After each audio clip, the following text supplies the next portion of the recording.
S-Word, featuring Will Gavin and Master Tesfatsion. And a squad of big-name contributors. The S-Word from talkSPORT. Hello and welcome to the S-Word from talkSPORT. I'm Will Gavin, Master Tesfatsion alongside me. Good morning, America! 7 days, just 7 days until the start of the 2026 World Cup, and we have got a banger of a show for you today. We'll be previewing Groups E and F. Christina Unkle is going to be here to talk about some of the new rules at the World Cup. We've got some big name, opinionated, great guests coming on, like the Kev Hatchards, the Seb Stafford-Bloors of this world. It's going to be absolutely sensational, but we are going to kickstart the show as big as it gets. Simon Jordan's going to be here. Making his S-Word debut. The one and only Simon Jordan. And boy, do we have a lot to talk to him about, don't we? Oh, it's a beautiful thing. It's a beautiful thing. Get locked in on all of the social media channels so you can get in the chat at talkSPORT S-Word on YouTube. You'll find us in the talkSPORT YouTube channel as well. We're on Instagram. We're on X. All at talkSPORT S-Word. And also you can call the show. +44 03717 22 3344 on WhatsApp to get in touch. It'll appear on your screen as well. So give us a ring, give us a text, and get involved. Yeehaw. That's how we're starting, is it? That's how we're starting, boys. I see. We're in here. Simon Jordan's coming in. It's going to be a massive show, and you just absolutely mug me off moment one. We're starting every show with a good yeehaw. Yeehaw! Could at least do a good one. Like, that's the problem was it was the most lackluster yeehaw in the history of all time. Look, I say, Master, huge show coming up today. Also, African football expert Rahman Osman will be alongside us as well. He's starting to feel it. 7 days out. I know you came in early this morning, 7 a.m, appearance on breakfast. Had a great time. Stayed up for game one of the finals as well. Enjoyed that as well. Haven't slept much, but how much sleep have you had? A good 3 hours. 90 minutes of those was in the green room this morning. But that's going to be the cycle we're on when the World Cup is on, man. It's a lot of these games are going to be at night, and we won't be sleeping much because we'll be enjoying every single match that you can find here live on talkSPORT. 104 games for you live across the talkSPORT network. Looking at that group stage, looking at the two groups we're going to be talking about today, Group E, Group F. Group F, for me, Netherlands, Japan, Sweden, Tunisia. That is just... that's where we're going to get some of our best games of the group stage, I think. You think so? Yeah, some tactical masterclasses in there, some top-tier teams. Then you got in Group E, Germany, Curacao, Ivory Coast, Ecuador. I mean, Ecuador, great showing 4 years ago. Ivory Coast going up against Germany. Am I saying Côte d'Ivoire? Should I be saying it? You could say it however you like to. I love when they say Côte d'Ivoire. But out of those groups, I'm not going to lie with you. I'm more interested in Group E. I think Germany, if they could find out who their striker is going to be, could be a dark horse team. Côte d'Ivoire is a very deep, very talented team. And Ecuador has the best defense in CONMEBOL.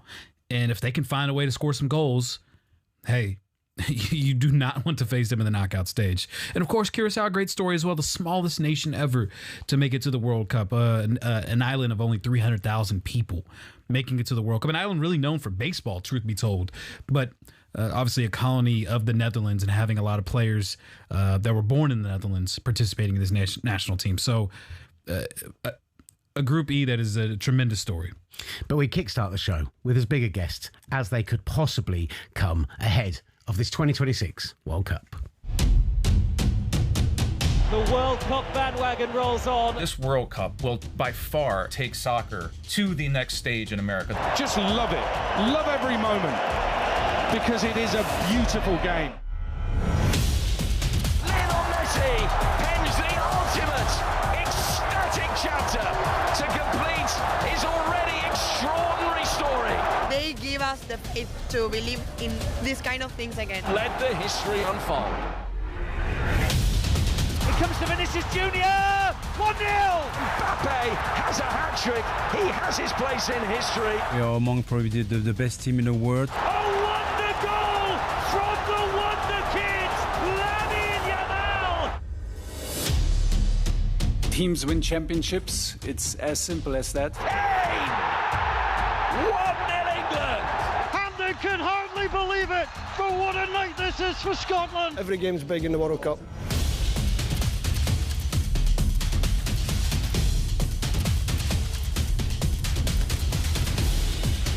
All right, welcome back to the S Word. I'm delighted to say that joining myself, Master Tesfatsion in the studio. He's a talkSPORT legend, former Crystal Palace owner, a ball knower extraordinaire, and one of the very best to do it at talkSPORT. The brilliant Simon Jordan is here. Simon, thank you so much for coming in to join us. It was nice to see you. Look, before we get into, we want to talk to you a bit about the business of the World Cup, something you obviously cover a lot on your show on White and Jordan, but I saw a stat overnight last night, and it's been popping off in I know, Masters group chats.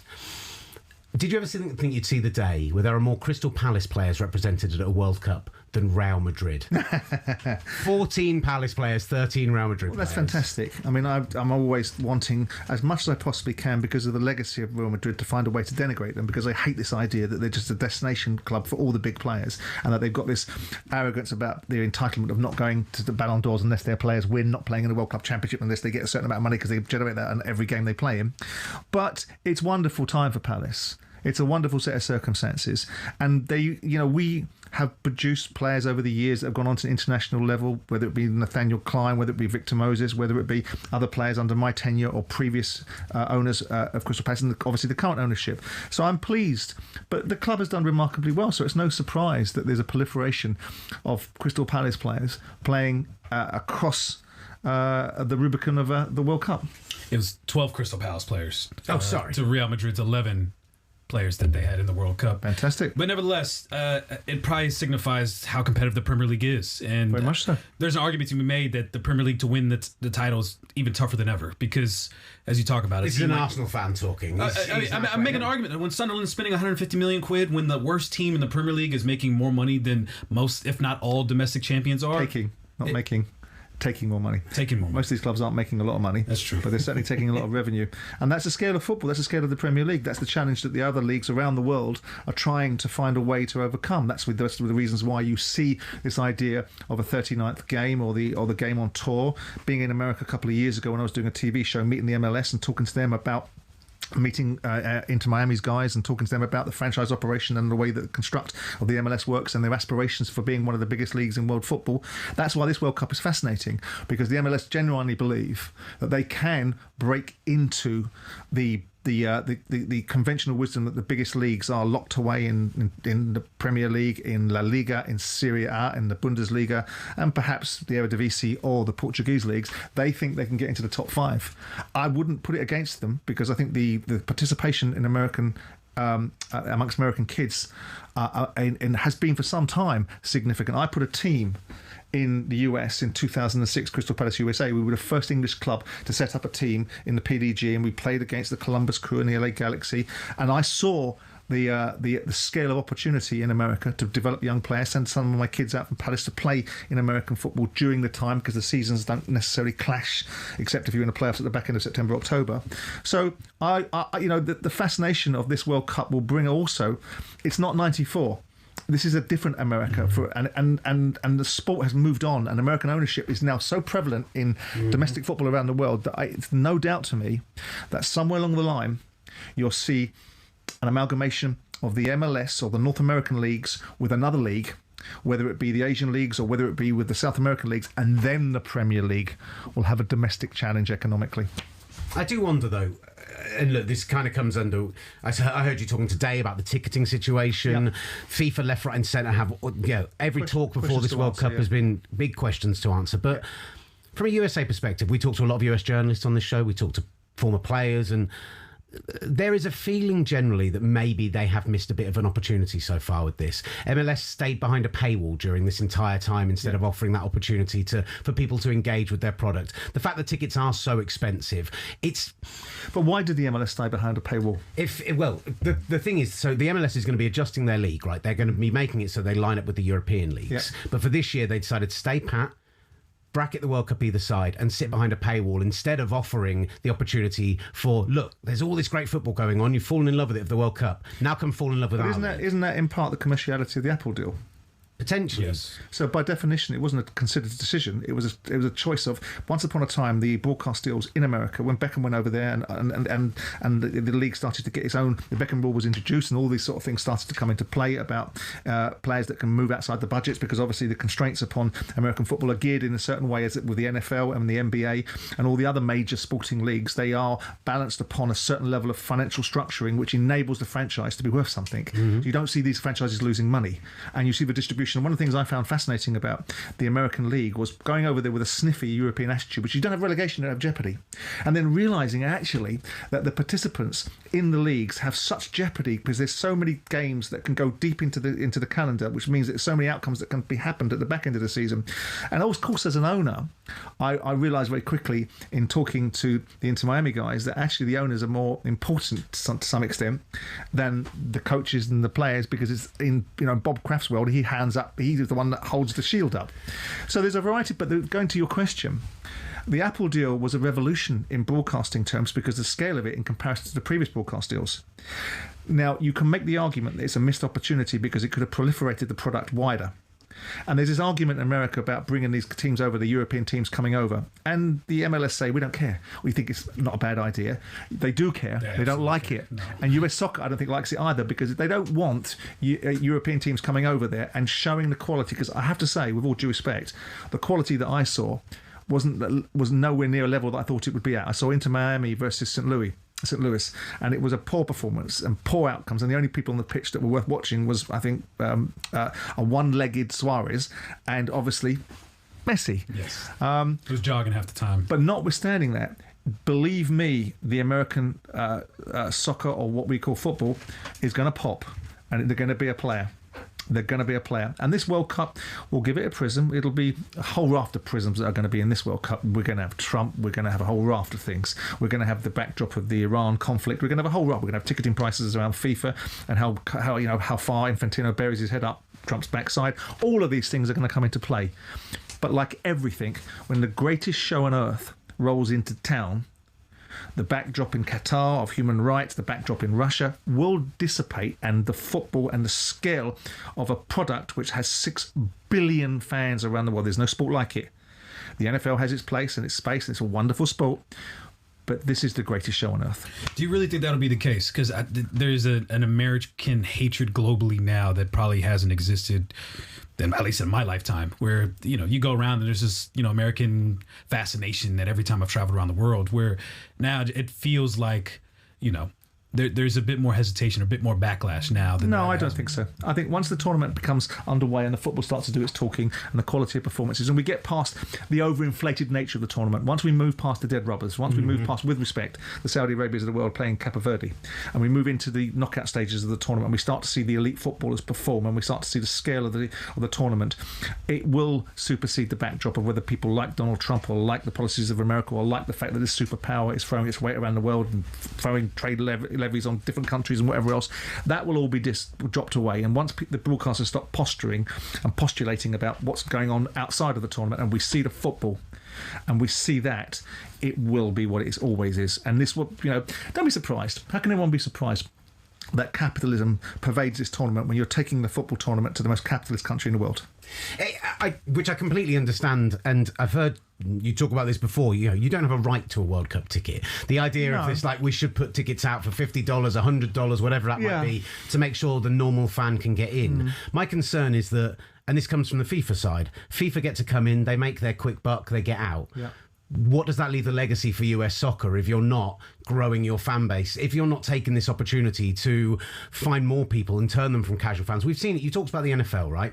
Yep. The difference in the size of the NFL in this country, when they started bringing competitive games here, they started making it accessible to people, and it grew exponentially because it's an exciting sport and people bought into it. Sure. I think you could turn... You get to a point where soccer is the third biggest sport in America, behind the NBA, behind the NFL.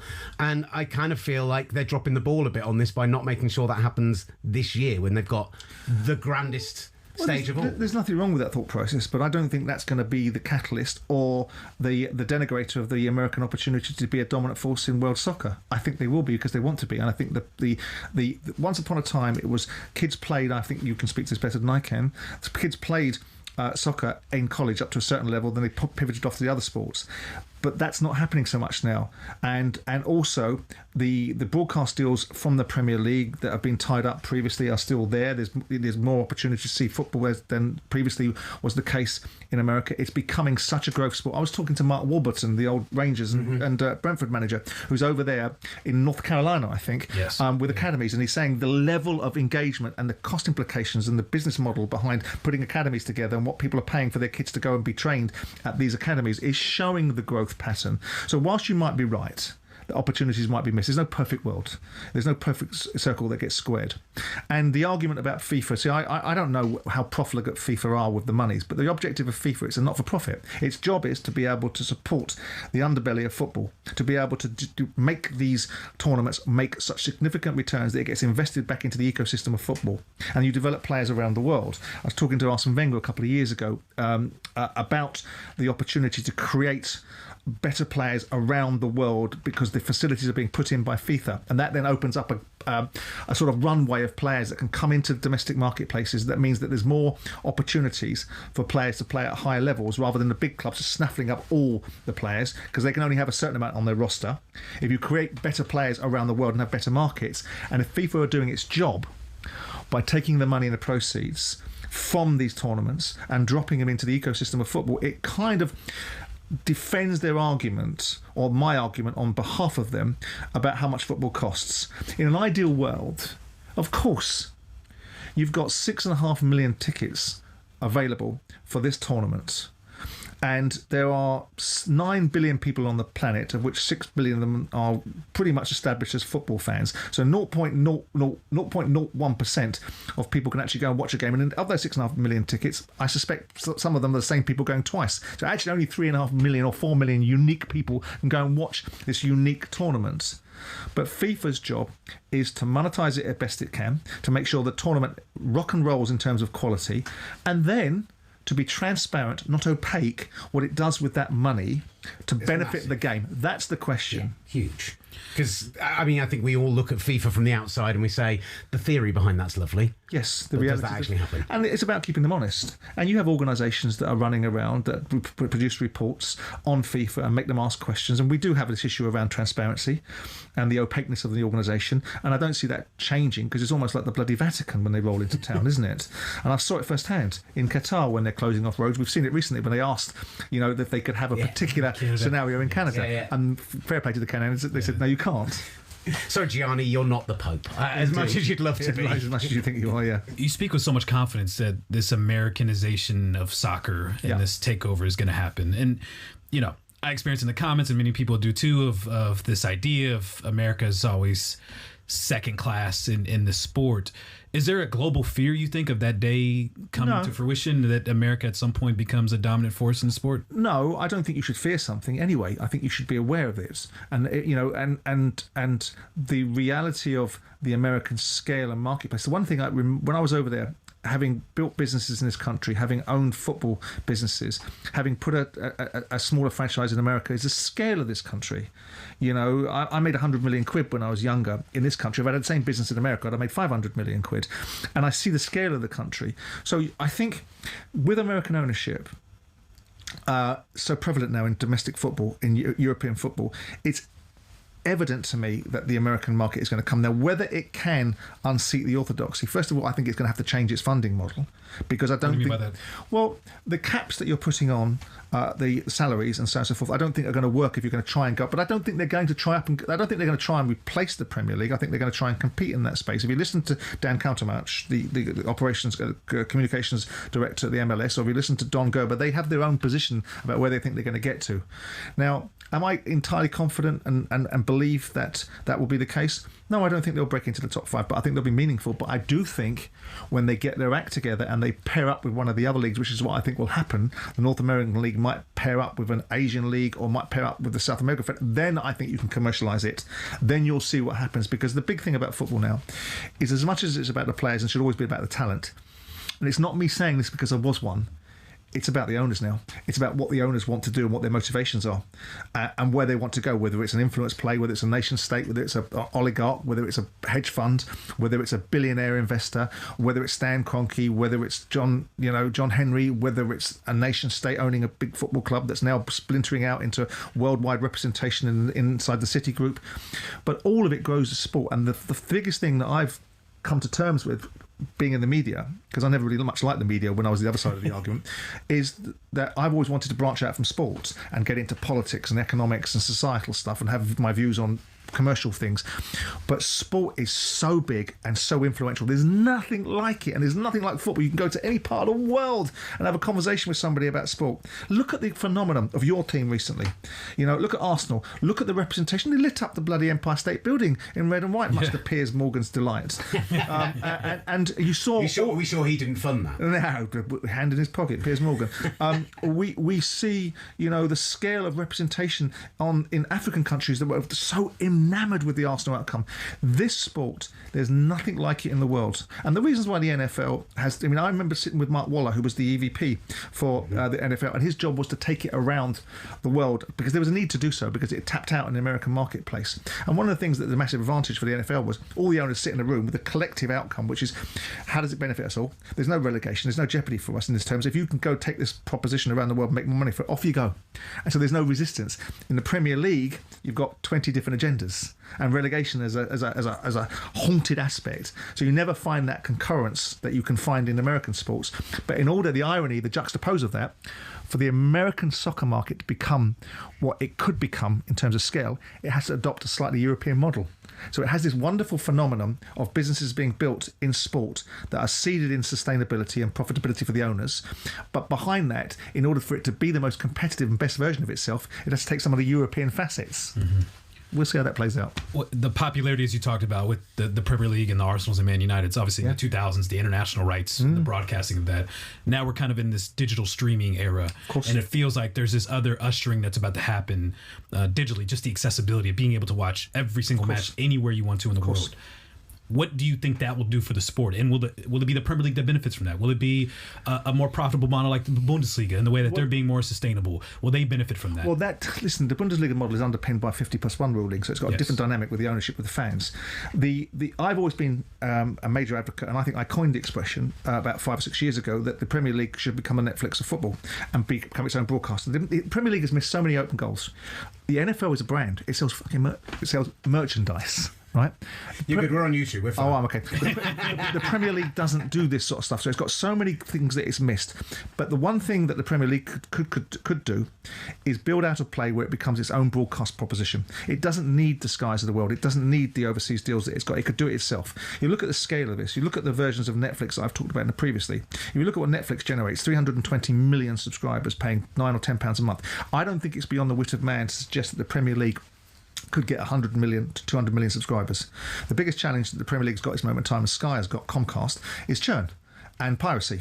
If you start charging people £9 a month, your churn is gone because there's no resistance to it. You'll always have people that want to pay less than that, but predominantly people can wear £9 a month. They can't wear £99 a month or £150 a month. If you can channel the Premier League through its own distribution, it's starting to do it.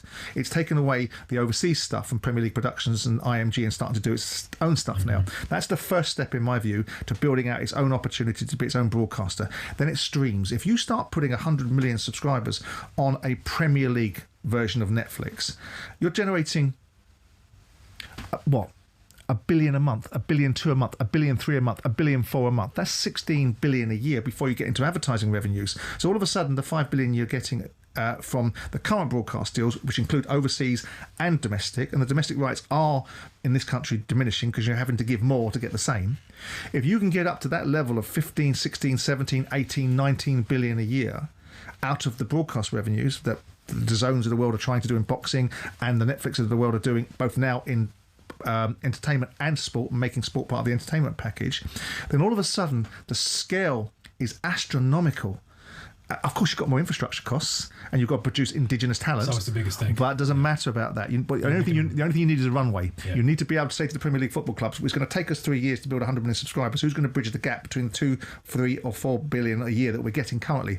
That's a deal you do with a JP Morgan or someone of that nature. Goldman Sachs. So the scale, Goldman Sachs. So the scale is enormous. Enormous.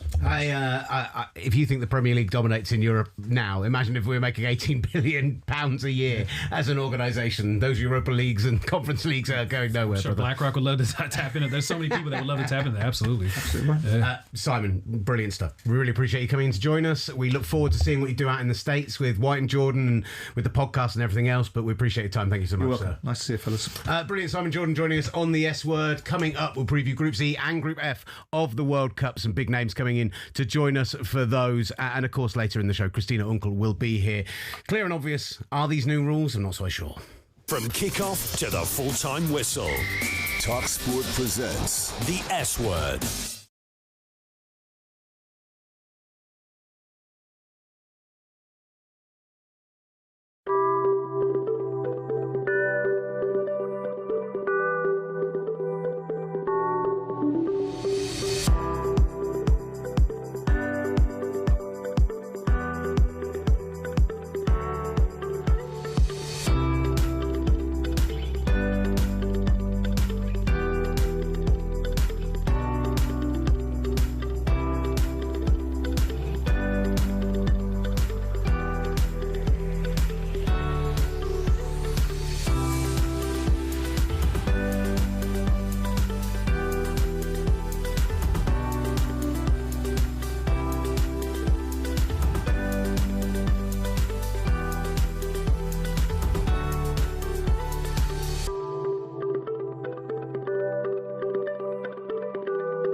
cuss words here. Just 2 hours of full-on football dialogue. Every day. talkSPORT presents the S Word. You're back with the S Word from talkSPORT. Will Gavin, Master Tesfatsion alongside me, finishing his much-needed coffee. I get it, man. I get it. You stayed up for game one. I could not do it. It was amazing. I could not do it. And then he was in doing breakfast this morning. Hardest working man in all of radio. Thank you again to Simon Jordan for joining us to kickstart the show. So much good stuff in there that we can get into with the US elements of the tournament, about the growth. And listen, we've got some big interviews over the next couple of days where we might be able to get a few of those answers. Hopefully. Gotta, we'll don't want to spoil too much, but hopefully we have some good segments for you guys tomorrow.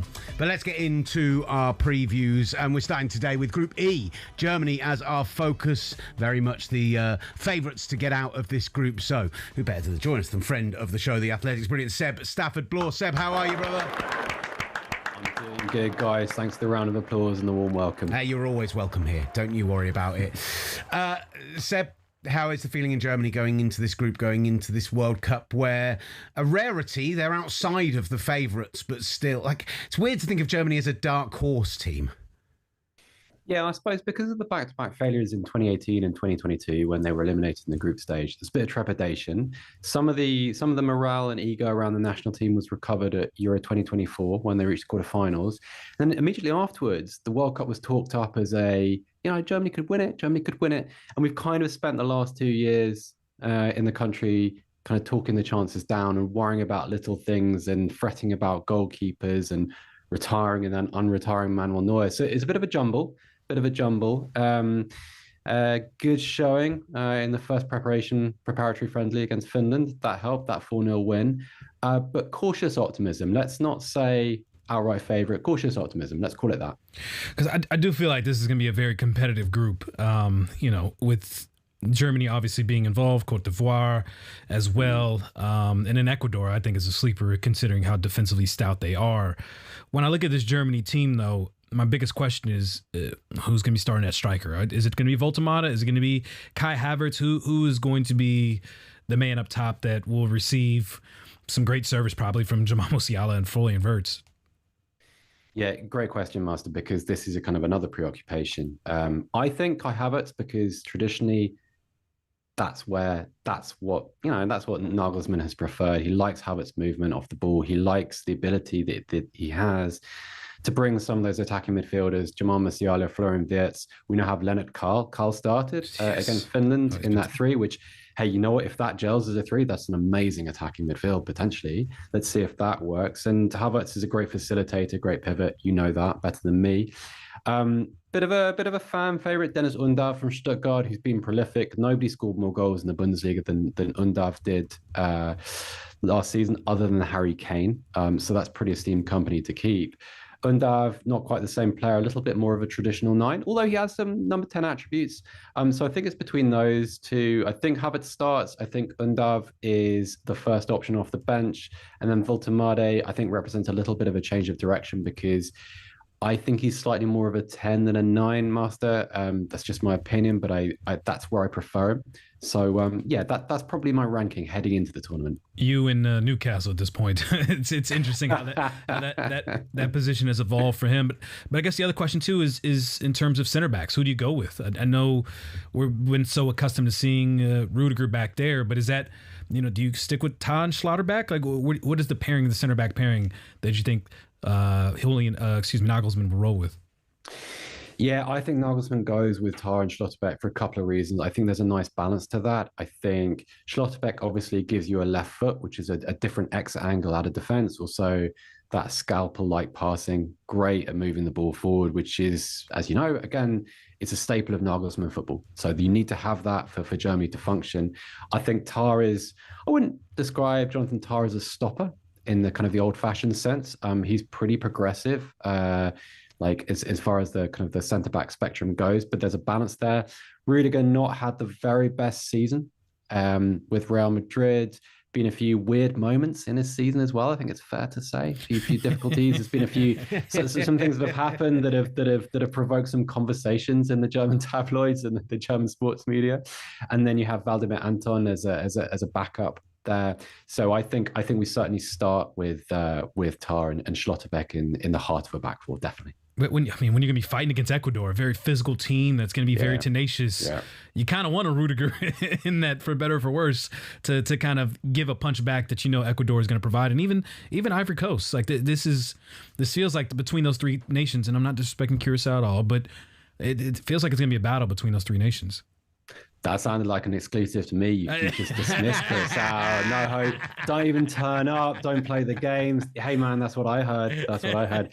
You do raise a good point though, because I think with Germany, it's a little bit of a compromise, because Yeah, you have to have that physicality in a World Cup, but also Germany's great enemy at tournaments previously, certainly in this generation, has been chance creation. And so I think this is the Schlotterbeck issue, right? I think you prioritize how quickly the ball moves, how efficiently it gets into midfield. And you mentioned we talked about Carl and Musiala and Wirtz.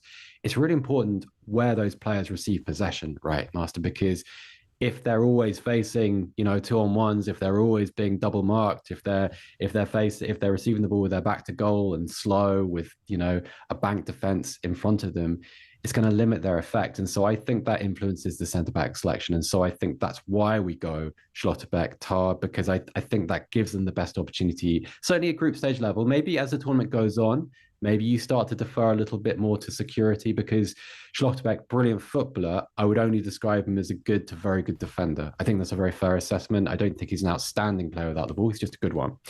So that might change. But certainly in the group, I think that has to be the emphasis. Talk to us about the opening fixture. Like you talked about the humiliating group stage exits at these previous two tournaments. So how much focus, how much pressure, how much, has Julian Nagelsmann got to get it right from the off? Definitely. Because you know what, like when you've had failures like that, and when a country like Germany goes out in the group stage, it becomes almost a national event, to the point where people kind of disengage from the national team and start migrating back towards their clubs and not really investing, not really caring. When it happens twice at consecutive World Cups for a country of Germany's size with their World Cup pedigree, it's a catastrophe. Now, what you don't want as Julian Nagelsmann, two things. Firstly, to invite all of that negativity to come rushing back straight off the bat. You got to be convincing in that first fixture. You've got to put yourself in a strong position. The other thing, and this might not be apparent for anyone outside of Germany, but Nagelsmann's received plenty of criticism, actually. People have talked about the conservative nature of his selections. People took umbrage with, for instance, Leon Goretzka being picked, with Leroy Sané being picked ahead of Syed El-Mala, the fabulously gifted Cologne wide forward, who became a kind of a neutral favourite. People want to see young, cultish players given a chance for the national team. Now, if things don't go well immediately, that conversation gets really, really, really loud, and it's going to be focused on Nagelsmann. And I wouldn't go as far to say that he's under pressure in the traditional sense going to this tournament, but he can do with changing the narrative a little bit. And the first step, get off to a good start, because we've got so many teams in the World Cup now, and because you have that safety net of the third place qualifiers. If you win your first game, it's really hard to go out. You have to do a lot of things really wrong in the next two games. So that quietens everything down, settles Germany into the tournament, perhaps gets rid of some of the neuroses lasting from that have been carried over from 2018 and 2022. Well, thankfully they're facing Curacao first in Houston, so it's a free bet apparently. It's you just don't rate Curacao. 6-0, 8-0. Who even knows? Like get on the over under. That's what he's saying. I love Curacao. That's a baseball nation. But with Nagelsmann, going back to him, I guess the knock on him has always been that he's very stubborn, and obviously what happened with the end of his stint at Bayern Munich. He was the young hotshot manager in European football. He's going to turn 39 in July. How crucial is this World Cup for not just only Germany, but for Nagelsmann to maintain his reputation that he had as one of the brilliant tactical minds that people thought he was coming up? Yeah, it's a really interesting question, because essentially the way you're examined as a national team head coach is very different from the work that you do as a club head coach, because for months at a time, you're really out of the news cycle. You don't really have an opportunity to demonstrate your working. And that gap gives the opportunity for people to kind of spin narratives and develop negativity and that kind of stuff. So very, very tricky. I think for him, it's really important. I mean, the way you said, I kind of resent the way you said 39, because I'm 41. That didn't make me sound any younger. I can't really get past that. You and me both, brother. Forget this young buck next to me. Exactly. I feel your pain. Yeah, right. But I think it's probably two different questions, Master, in all seriousness, because very important for Germany, restore some national self-esteem around the football team. I think for Nagelsmann, whatever happens, I think he retains his cachet, because I think who he is in club football remains the case, however Germany do in the next couple of weeks.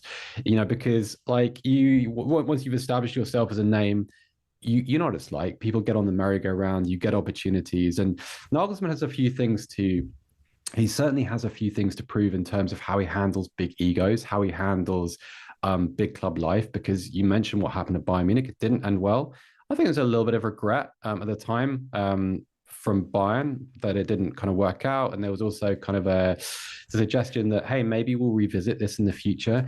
But that's what he's got to prove. Like, can you go into a club at the very, very elite level and handle the environment? Can you, he's got an intense guy, particularly on the touchline. Does that work in the big club environment? He was really criticized often for how he responded to, for instance, refereeing decisions when he was Bayern Munich's head coach.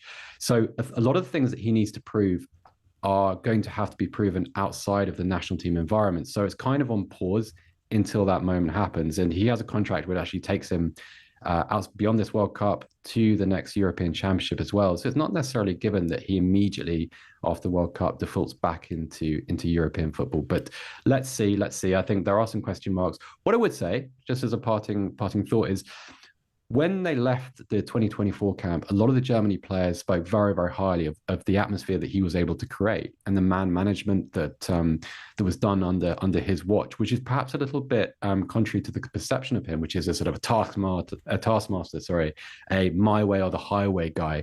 Not really true. It's a little bit of a misconception. And, a lot of these Germany players like going to international duty. And that's a great success for Nagelsmann. Again, maybe it's not relevant to the club environment, but it is an interesting point. They used to call him the mini Mourinho. Yeah. There was a point where he was expected to be the next big thing, and what happened at Bayern Munich, obviously unfortunate. So you kind of hope for him. It's been a rehabilitation. To be a rehabilitation, though, Seb, how far do they have to go? How far do you think they're going to go? What are the expectations in Germany for the tournament? Well, having just put up my wall chart and plotted my way through the tournament. Have you already filled it in with all your predictions? 2 wall charts? No, because and one for the actual tournament. You only ever do that. You only ever make that mistake once in your life, and then it humiliates you and you don't do it again. So it's nice and blank, and it will stay that way until the games start. I think par, so to speak, is probably semi-finals. I think okay. If they get to the semi-finals, Germany, depending on how the draw pans out and who goes where and what the bracket looks like, of course, those are the caveats. But I think semi-final becomes very respectable. Everybody's able to walk away from the tournament thinking, job well done. We're back as a powerhouse in world football. Anything less than that, or even like a really bad result against a not lesser nation, but a nation with less World Cup history than Germany, and then the conversation about talent development starts and why are we picking these players? Is it about reputation or is it about form? A lot of these conversations that people from England will recognise from the golden generation, because that's a debate in Germany too. So yeah, semi-finals, all is good, alles gut, aber less than that, maybe not.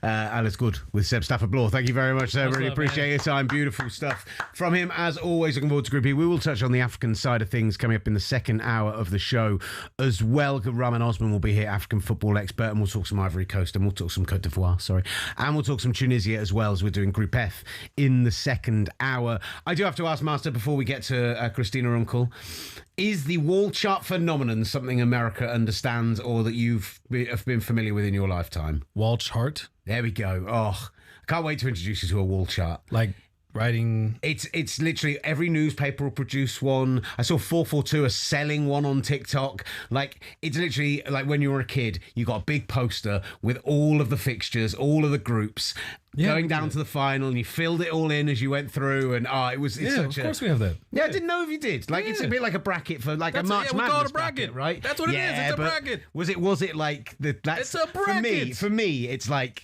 hanging your stocking up at Christmas. It's going through your advent calendar. Like, get your wall chart going up is a big moment in a World Cup. And a week out, get your wall charts. I use too many words to say something very simple. Just say a bracket. No, it's a wall chart, though. It's very specifically. It's a bracket. It's a bracket. Are you putting a bracket on the wall? Yeah. I thought we didn't have another break here. I thought we were going straight into Christina. No, there's literally a bracket on the cafeteria room. What is this? All right, this is the S word. Christina Unkle up next. Big name reaction from both sides of the pond. The S word from talkSPORT.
love football in North America, and I mean the proper kind, where you only use your feet. The S Word from talkSPORT.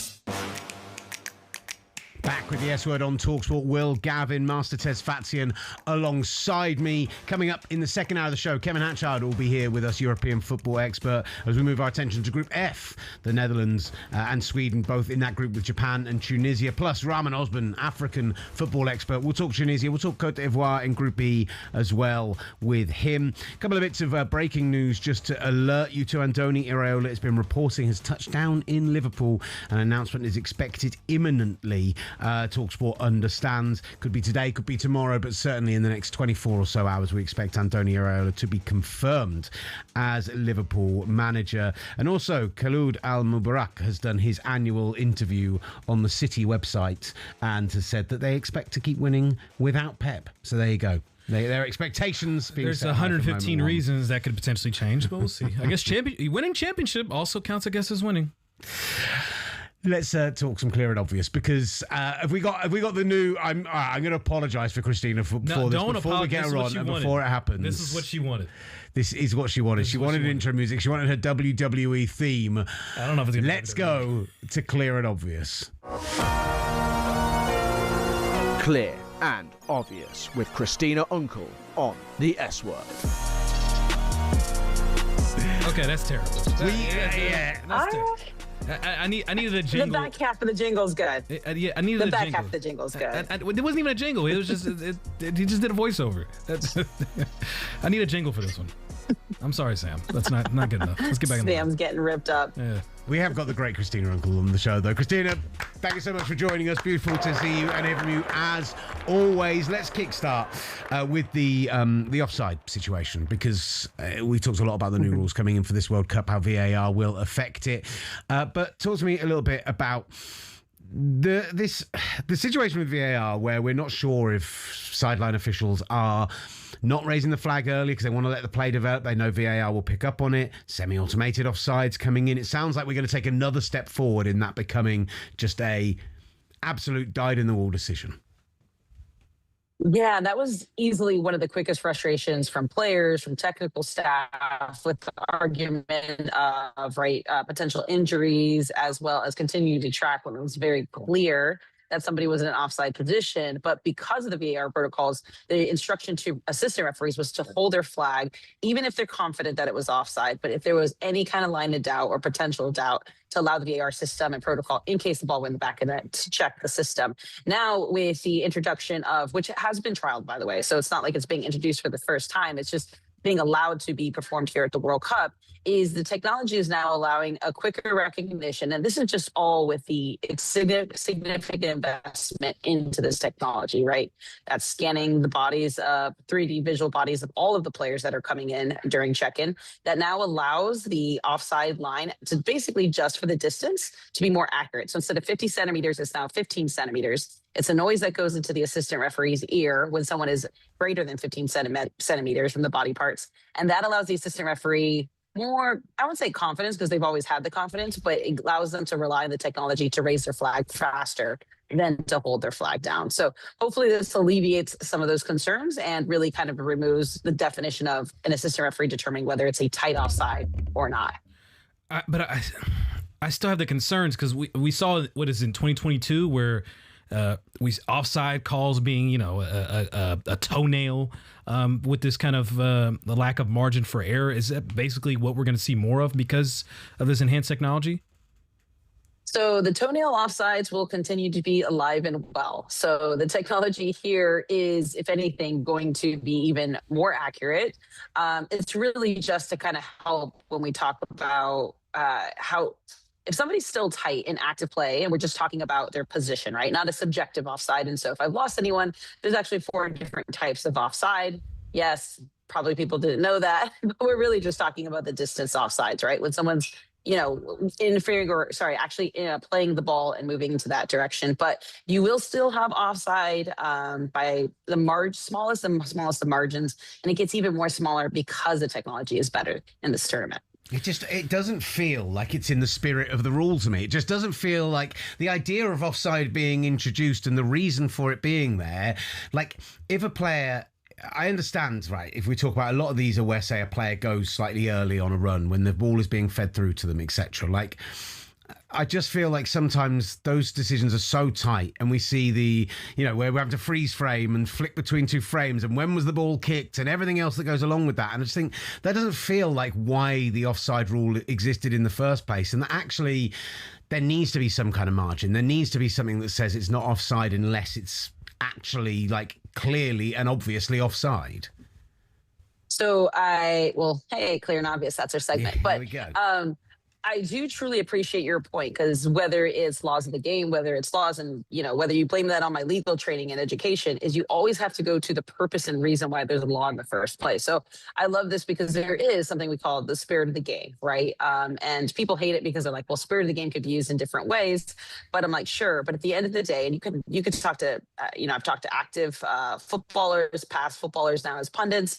And I said, like, what is the purpose of this? And they said, it's just if someone's gaining an unfair advantage, right? If there's a disadvantage because somebody's in a position that gives them an unfair advantage. If somebody is 5 centimeters difference, a defender would not argue that as an unfair advantage. And a defender would argue that they were just basically themselves out of position and probably not playing the ball. But it's not something that really puts them at an unfair advantage. So I love that you say, let's go back to the root of the cause. Let's start building or modifying the law based on that purpose and saying, okay, what we really want is those situations where someone is truly, truly an unfair advantage. So I remember there was conversations. I think Arsene Wenger was a big champion of advocating, let's change the line. Correct. All those things. I'm like, well, now we're just arguing about the line still, but we're arguing about the line on a different body part.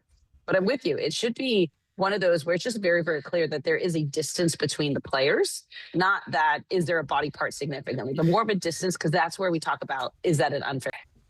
It's just, couldn't you simply like make the line thicker? Couldn't you just simply say, it's, yes, they are past the line, but the line at the point we're giving you this 30 centimeters or whatever we want to say it is, where like you have to be beyond that point in order for it to be offside. It feels like a simple fix to me, but it feels like something that has to be globally agreed upon. Otherwise, it's just going to get really or like hockey, the last body part.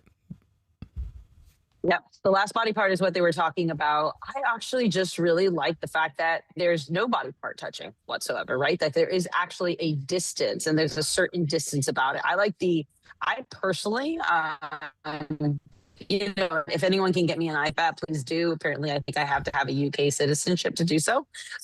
But if anyone can get me an iPad, I like the distance between. I like that there's actual physical distance between, because if we do the last body part like in NHL and hockey here in America, you're still fighting over that line and whether that line is on a body part. So we just have moved the argument to a different body part. Every other Brit is looking for citizenship in another country. Christina's looking to get citizenship here. Astonishing. I want to touch on, though, what happened in this Japan-Iceland friendly, because we got to see some of these new IFAB rules that we're going to see in the World Cup having a significant impact in this game. Japan won 1-0 as part of one of the rules. Players have 10 seconds to leave the field at the nearest point when substituted. Iceland didn't. They were down a man as a result of that, and Japan was able to score in the 87th minute to win this game. Is this a commonality that we're going to see all across this tournament? Because it's such a huge shift for what we've been accustomed to seeing in football.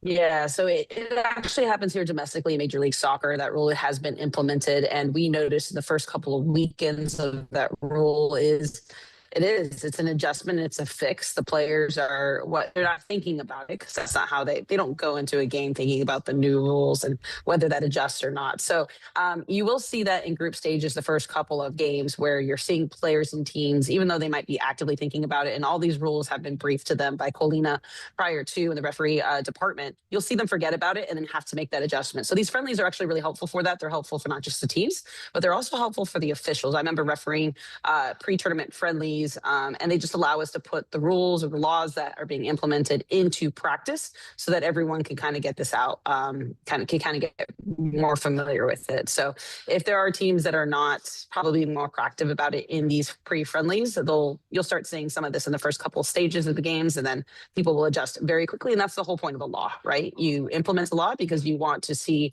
behavior change, and behavior is going to change very quickly. Yeah, I think best possible scenario for IFAB was for this to happen during a friendly so that everyone could see it happen and go, I do not want that to happen in a competitive game. I do not want that to happen when actually there are points, group stage, qualification, everything else on the line.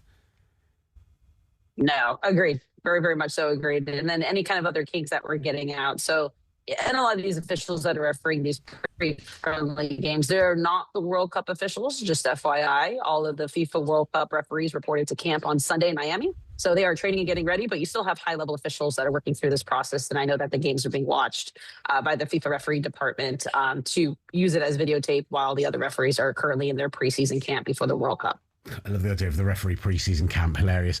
Christina, wonderful stuff from you as always. Thank you so much for joining us. The brilliant Christina Unkle. Clear and obvious. I don't know. I kind of feel like the thing that still needs to be clarified a little bit, and I haven't seen it anywhere, and Christina, we were slightly wobbling on her line a bit, is that thing of like, it was over a minute when they scored. So do they get waved back on by the official? Does the fourth official just let them go on? Like, all of that stuff just, it still feels a bit messy to me. I still feel like they should have introduced this maybe a year ago to international friendlies ahead of a World Cup. They had a Club World Cup to test some of these things. Just, doing it 2 weeks before a tournament feels a little bit stupid to me. But we're here. Ain't not much else we can do about it. I'll give us some entertainment, I'm sure, until it costs England or USA a game of football, and then you and I will both be banging the table lividly. Next hour of the show, we're going to be turning our attention to Africa and Europe as we preview Groups E and Groups F. Rahman Osman joining us up next on The S Word. From the touchline to the terraces, talkSPORT presents The S Word.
S Word, featuring Gavin and Master Tesfatsion, and a squad of big-name contributors. The S Word from talkSPORT. You're back with the S Word on talkSPORT. Big hour coming up for you on the show. Rahman Osman's going to join us to talk some African football ahead of the World Cup. Group E and Group F are our focus today. And we'll also have Kev Hatchard in just a moment talking about that Group F. Huge with two. Go ahead, put that microphone down. You're good. Go ahead. Yeah, I'm all right. I was just fine holding it here. I just wanted to get it off the desk, but now you've called me out to the world. There we go. See? You want to lean over here intentionally? This wasn't... just move yours as well out of the way, shall I? That'll be better for everyone. Rubbish.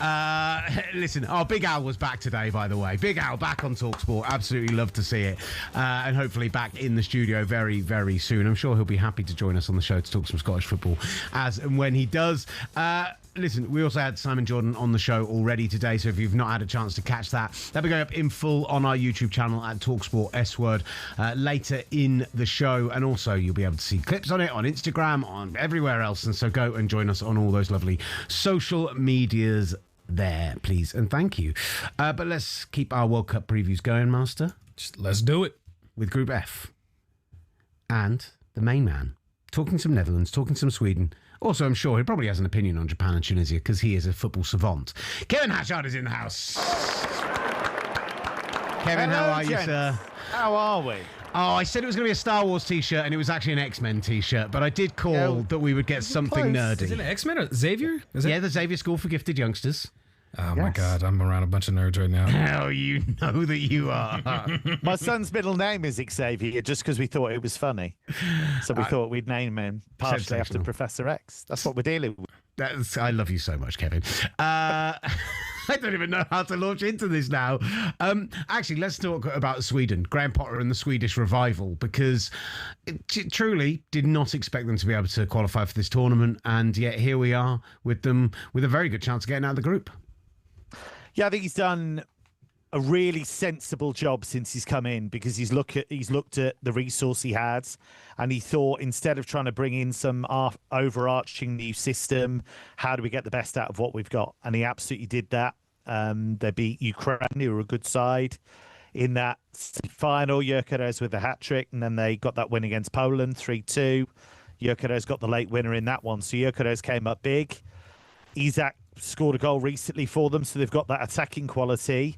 But you have to bear in mind the mess they were in when Potter came into the job, because Jon Dahl Tomasson, a Danish coach who never really won over the Swedish public, became the first ever Swedish coach to be sacked before the end of his contract. It never happened before.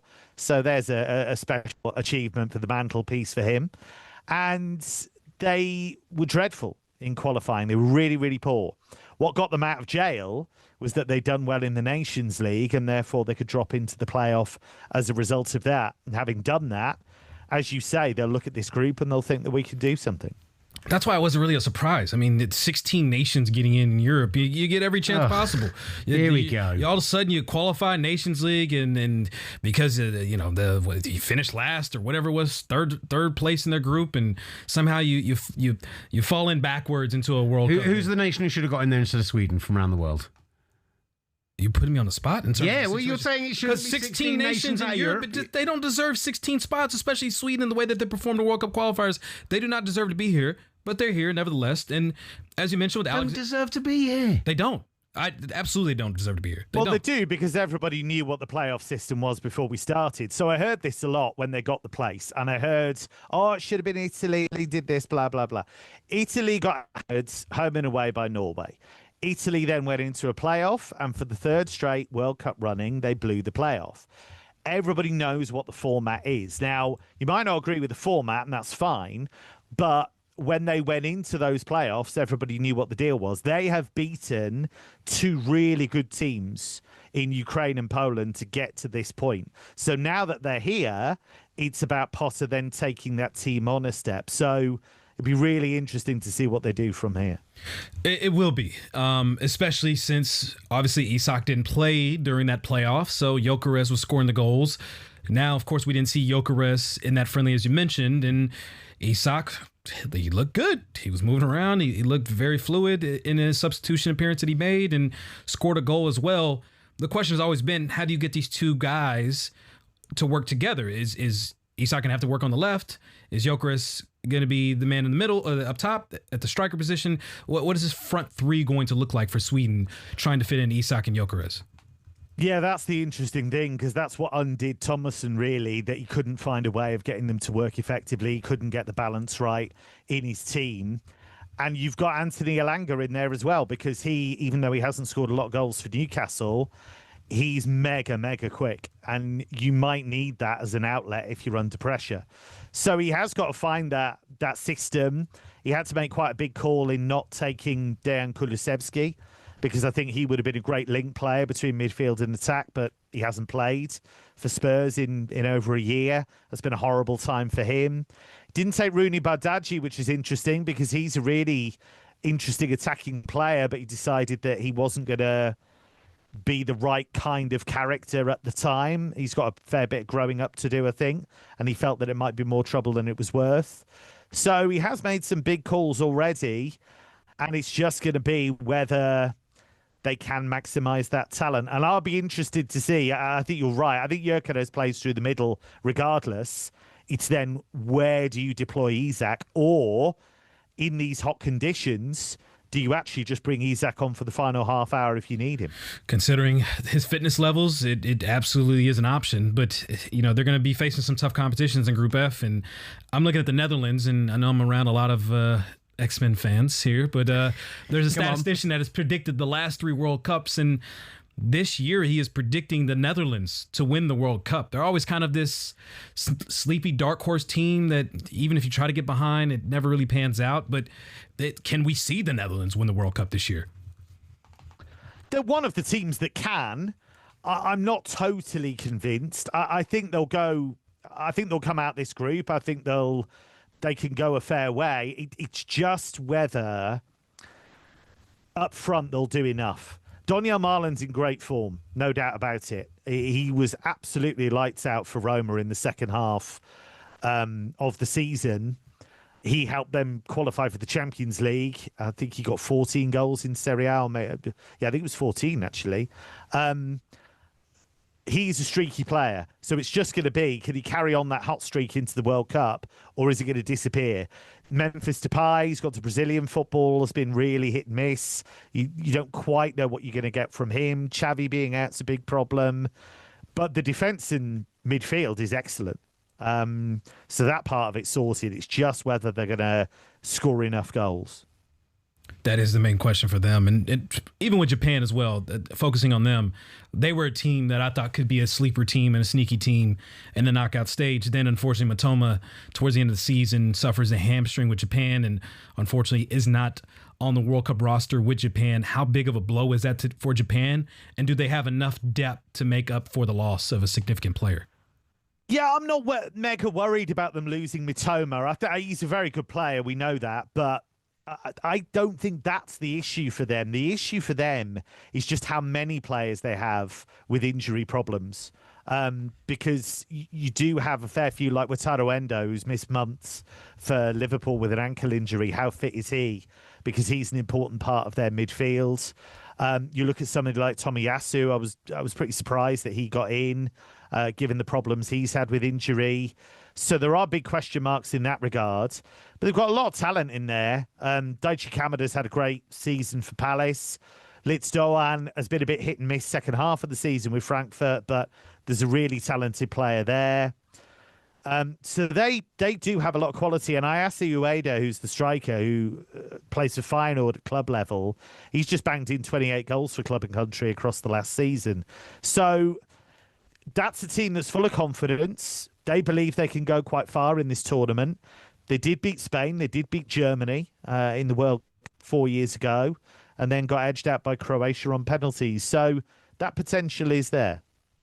I look at this group and I know the Netherlands are becoming a little bit of a hot kind of outsider favourite recently, but I feel like that top three, and no disrespect to Tunisia, I think we'll give all of those teams a game. I wouldn't be surprised to see like a surprising order in the group. I wouldn't be surprised to see that like one of Japan or Sweden actually surprises us and comes out top of that group and really gives us a bit of a story in the early part of this World Cup. Yeah, I'm saying like I wouldn't be that stunned. Yeah, I think it's one of the stacked groups. if it's not a group of death, it's a group of serious injury, I think. Look at it. And I think Tunisia are going to mess somebody up. I don't think Tunisia will qualify, but I think they'll mess somebody up because they're defensively sound. They're experienced. They've got some quality in midfield. Ali Askiri and Rani Khedira recently agreed to play for them after they chased him for ages. They're both hard as nails in midfield. So they're going to mess somebody up. I'm just not sure who it's going to be. It's one of the most fascinating groups, no doubt about it. Listen, Kev, I'm going to pivot entirely, and I haven't told anyone I'm going to do this. And this isn't to an X-Men draft, I promise you. They looked at the other side of the draft, and they were other side of the glass, and they were like, "Do an X-Men draft, do an X-Men draft, do an X-Men draft." I'd walk out of the studio if that happened. Have you seen the Wolverine trailer, by the way, for the video game, Kev? Oh, it looks sensational. I have. A lot more gory than I expected. Yeah, way more violent. I want to ask you, just because as you are one of the hosts of the Trans-Euro Express and someone who follows European football so closely, what you've made of the last 24 hours around the Real Madrid presidential campaign and the Man City saying they're now considering legal action after it was after Haaland and Rodri were cited as being signings and all that's gone on around that story. I mean, this is just classic presidential election stuff. This has happened for years. Real Madrid hasn't happened for a while because Perez has been all powerful. Perez called this presidential election himself because what he wants is he wants to have his power reinforced, re-legitimized. But this always happens. It's happening in Turkey at the moment with Fenerbahce. They're throwing out all kinds of names. They're saying, yeah, we're going to get Lewandowski. We're going to get Mason Greenwood. We're going to do this. We're going to do that. This is just the empty promises presidents always make. And I think we're used to it by now. I think City thinking about legal action is a bit strong, if I'm honest, because this is just kind of part of the game out there. They're not trying to unsettle Haaland. Haaland's got a 9-year contract or whatever it is. He's not going anywhere. Rodri, I think, is a bit more interesting in the sense that he has, before any of this with the presidential election, he's quite openly talked about potentially joining Real Madrid at some stage and saying it's nice to be linked with the top clubs and whatever. So he's really openly talked about that. And I do find his future fascinating and actually his World Cup fascinating because that knee injury he suffered was really serious. I mean, that was pretty much as complex as knee injury as you can get. And I don't think he's anywhere near the player that he can be at the moment. So be really interested to see how that plays out. But yes, this is usual Spanish presidential election nonsense. The latest in the last 30 minutes has been that I guess Perez has another trick of his sleeve tonight, going to announce another signing that he promises to make if he gets elected on Sunday. But didn't he already announce Jose Mourinho last night when he said he wasn't going to do it till after the elections and just... Yes, I was getting to that part in terms of what happened last night. It might be Shakira. He might just announce he's going to sign Shakira. It just might be that. Yeah, I mean, you never really know with the whole situation, but it is fascinating that Enrique Riquelme is trying to pull a Fiorentina Perez on Fiorentina Perez, trying to do these surprise signings, and if he doesn't come through with them, then he's going to pay 100% of the membership fees for the socios, and Perez having another trick up his sleeve and dropping a commercial as soon as they go off air with Jose Mourinho wearing a Real Madrid shirt. Does this help the idea that Real Madrid is a stable organization right now, considering everything they just went through this past season? Yeah, it's quite an interesting switch around, actually, because if you look at the last 2 or 3 seasons, Real Madrid have looked really, really stable in the sense that, their transfer policy has made sense. It hasn't necessarily worked, but it's made sense. And Barcelona have been the ones having to pull the financial levers, having to, really struggle to register players. And they've been the ones who've looked like a bit of a nightmare. But Perez has clearly felt some kind of pressure from somewhere. Trophyless for 2 seasons. He's the one that's a big part of it. Yeah. That's a big part of it. And I think the fact as well that Xabi Alonso wasn't really his idea and that he waved it through, but it wasn't his idea. He wasn't fully on board with it. The idea of a kind of technocratic coach who was going to be a bit top down. He wants a strong man, and that's why he's brought Jose Mourinho back, because he feels that's the way to do it. So he's very much Perez's appointment. And on that score, it's kind of got to work. Is there any world you think it does work? Is there any part of you that sees everything that's happened in the last 6 months and says, yeah, Jose Mourinho's the man to fix that? I don't think he is. I think it's going to be fun finding out. You can never completely rule him out because he is one of the coaches of his generation. And I don't think it's necessarily even the idea that he's somehow out of touch in the tactical sense, because he does know how to set up a team. It might not be great fun. It might be horrible to watch, but he has shown time and time again he can do it. My biggest concern about him is that all of the kind of stuff we usually see in his third season, we're getting in his first. So Fenerbahce, from the moment he arrived, he was moaning about refs, about the club, about the league, and he didn't win anything. He failed. Then he's got to Benfica, and there's something quite Mourinho about finishing the season unbeaten and finishing third. Yeah, it's really, really quite something to have gone through a whole league season without losing, but you don't finish in the Champions League spots. So they've got the quality to make it work, but at the moment it feels like Barcelona are light years ahead. There's another banner that Enrique Riquelme just put up in Madrid with the Bernabeu, and it says, "For sale, call Fiorentino Perez." What are you going to do about it? Real Madrid is not for sale. The banners that are going up in Madrid right now, the level of campaigning that is going on, it truly is an all-time moment for this club. And I don't know what comes out of this afterwards, because clearly the fan base is fractured, whether they're pro Mbappe or not, and Mbappe and Perez feel like they're kind of on the same side together here. It doesn't feel like this is going to get better anytime soon. Yeah, the fan base is an interesting question because, they will boo anyone. Yeah. They booed Ronaldo, they booed Bale, they've booed Mbappe. I think the Mbappe-Vinicius thing, there's a bit more feeling because as much as we might think sometimes that Real Madrid fans, are a bit snobby, a bit sniffy, what have you, actually, they were quite upset with the way that Xabi Alonso was treated.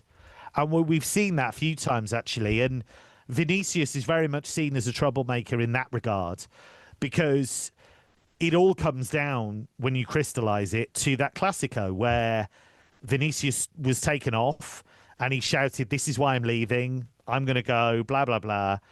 And they were winning the game. They were just trying to see it out, and he got taken off.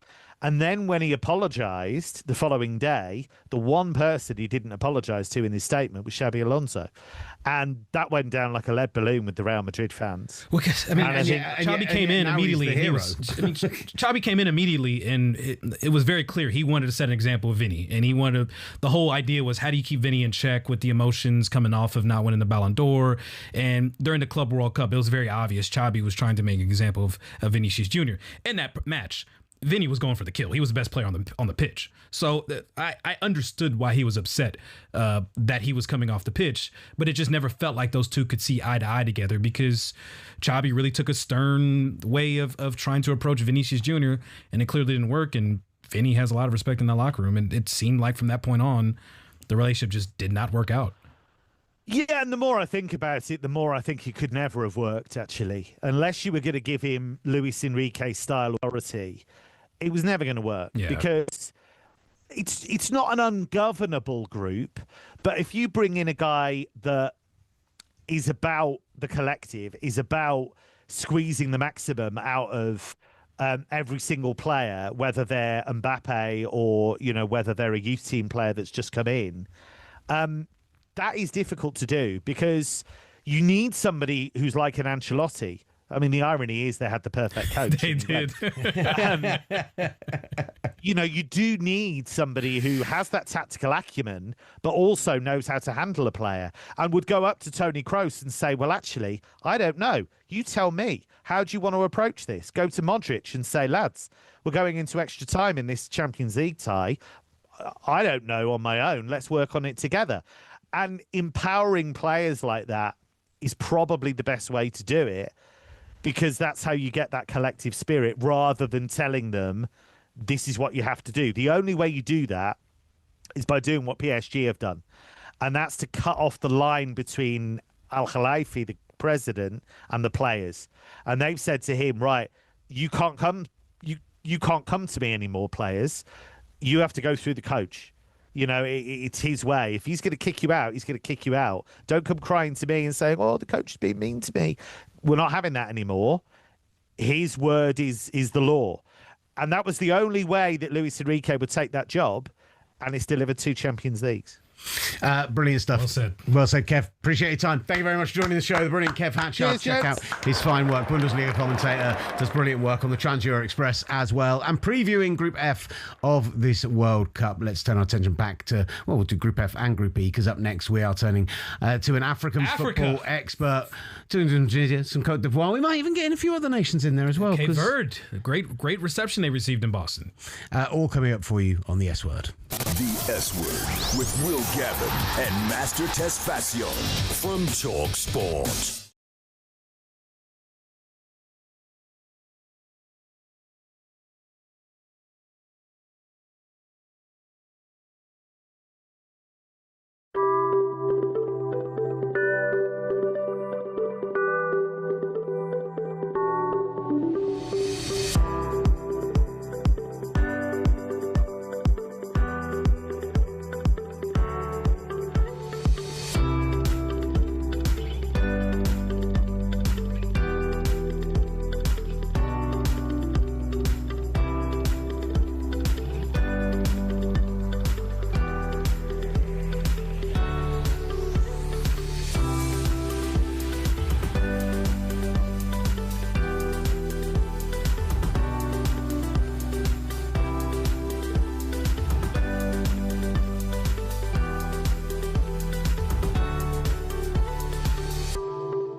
Kickoff to the full-time whistle.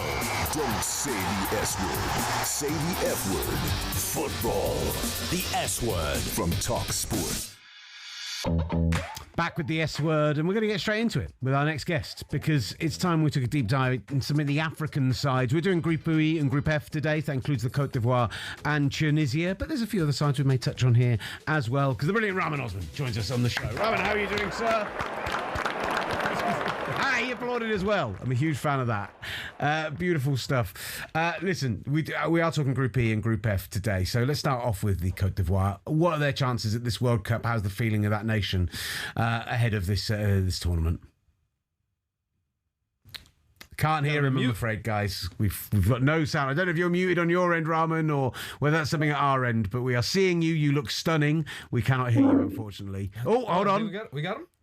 Can you hear me? There we go. Yeah, we're looking it back in. There we go. Talk to us, Cote d'Ivoire.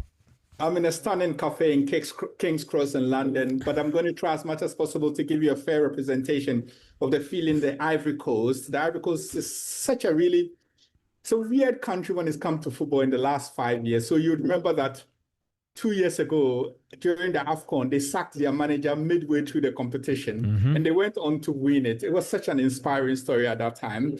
Then just this year, they went to the AFCON in Morocco, and they got to the quarterfinal. They couldn't defend their tournament. What that has meant, though, is that they've been able to make some big changes for the World Cup. You would have known that Wilfred Zaha has been dropped for it because of these things. And also Sebastian Halle. Now, Halle was such a big part of this Ivorian team for a number of reasons. He came back from cancer. He influenced the team. And his story of just fighting cancer and being part of the Ivory Coast team that won the AFCON was such a big deal at that time. But their manager, Iman Sfai, he's a brutal man. He only wants results. And in the last 6 months, Halle hasn't been in form. He's dropped in for Gusand. And Gusand, for those who watch the Premier League will know him. He plays for Crystal Palace, dangles his head like Eberechi Eze, and he's going to be a very big part of how they play. They have some really good Premier League players. You know Amad Diallo. Now, Amad Diallo is the face of Ivorian football. And if they can get Diallo performing in the first half of the season when he was playing against for Ten Hag, then they have a chance. But they have another 24-year-old boy who plays for Inter Milan, Bonny. I don't know if you had heard him. France wanted him to play for France. He said, no, I want to play for the Ivory Coast.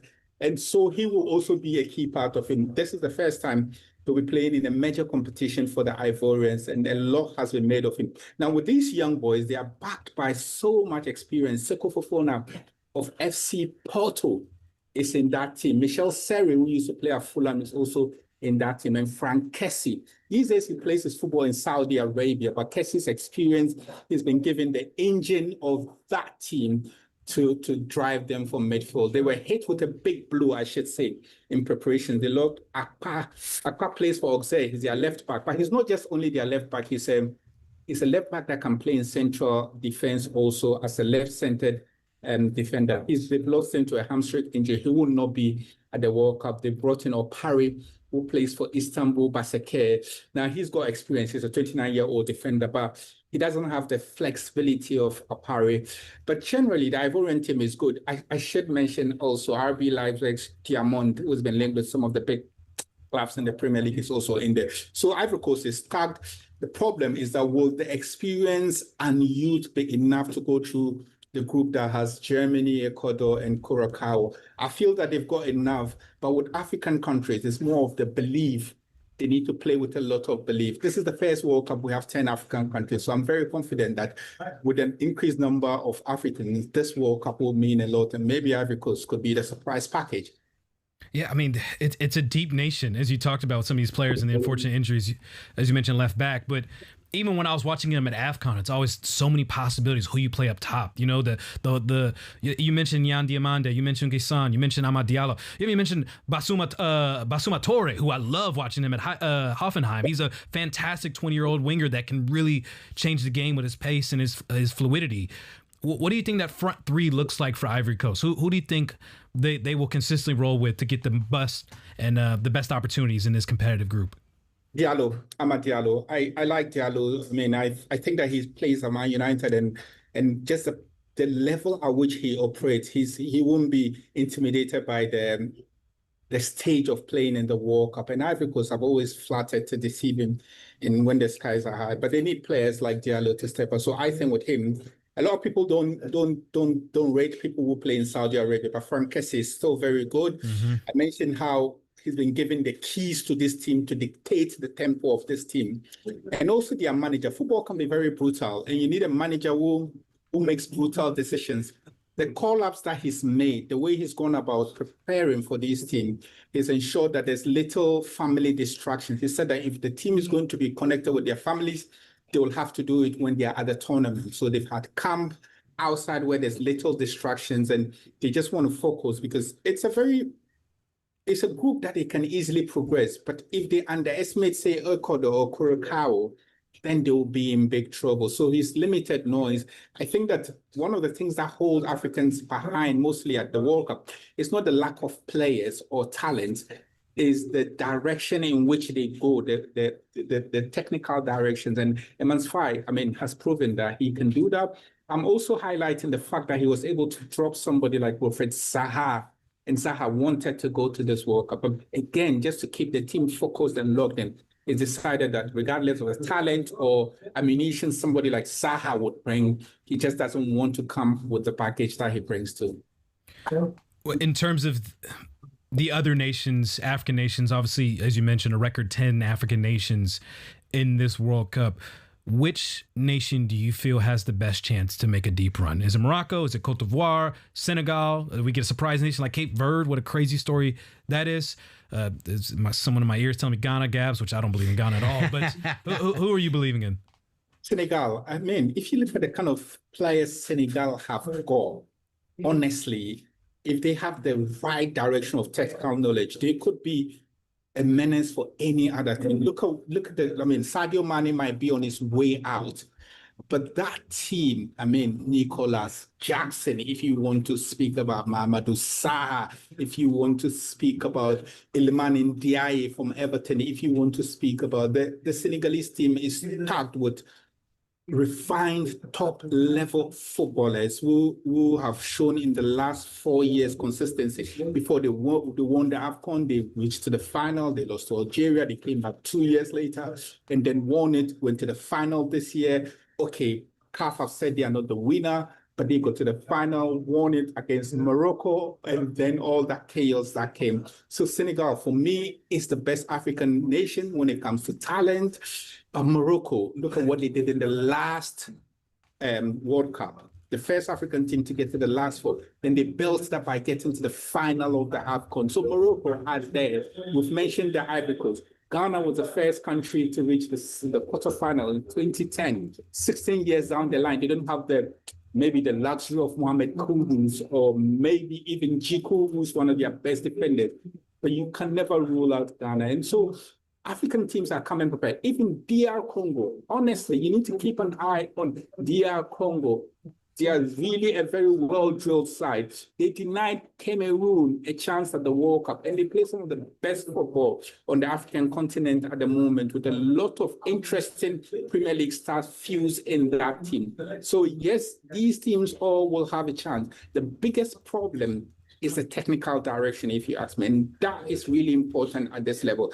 But one thing that's going to work for Africans, and a lot of people don't highlight this, is the weather. It's going to be a very hot World Cup we're going to have in America. England are already training with technology devising stuff just to keep up with the weather, and Africans are used to the weather. See, I was going to ask about this because you talk about the technical direction, talk about it's the weather, but it's also the travel. It's the everything that goes with the kind of professionalism of the tournament is the wrong thing to say, but the infrastructure of some of the nations coming out of Europe, coming out of North America, etc. They are spending millions and millions and millions on just simple things like traveling to the games and the chefs and all of that kind of thing. So, do you think that's going to be telling for some of these nations that they are going to have to, be traveling all over the country, the weather as well, that all of those things are going to come into it? Yeah, the logistics. The logistics are really important, especially for major tournaments like the World Cup.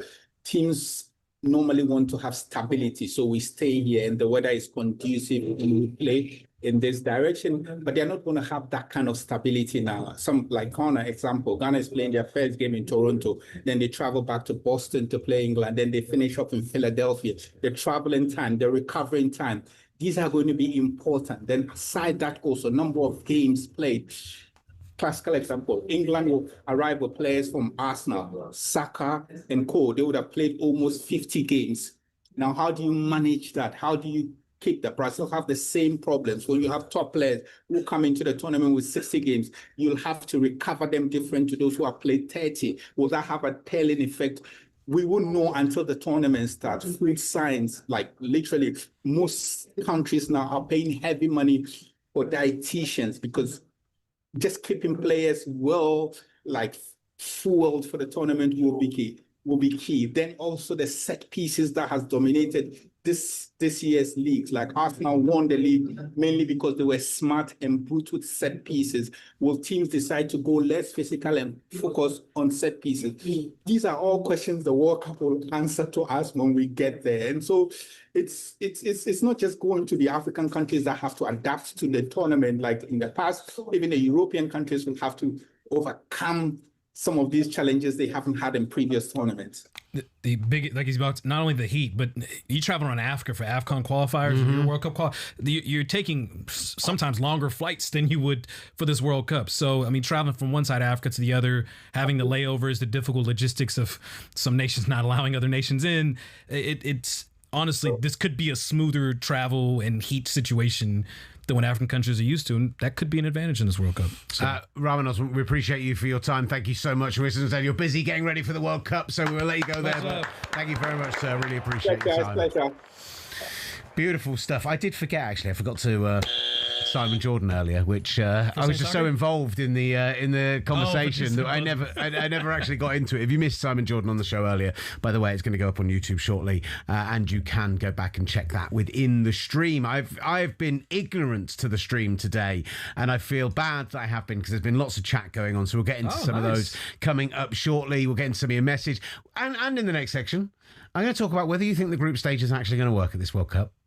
And I'm going to get your views on beans on toast. Oh, God. It's all Bringing coming. all the biggest football debates. Stateside. The S Word. From talkSPORT.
presents The S Word. Get your full-on football fix from across the football galaxy.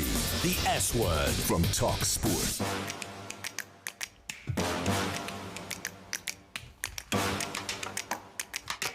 I'm just vibing. Sorry, am I meant to be talking? Just gonna let it ride. Welcome back. Why not? Welcome back to the S Word, powered by talkSPORT.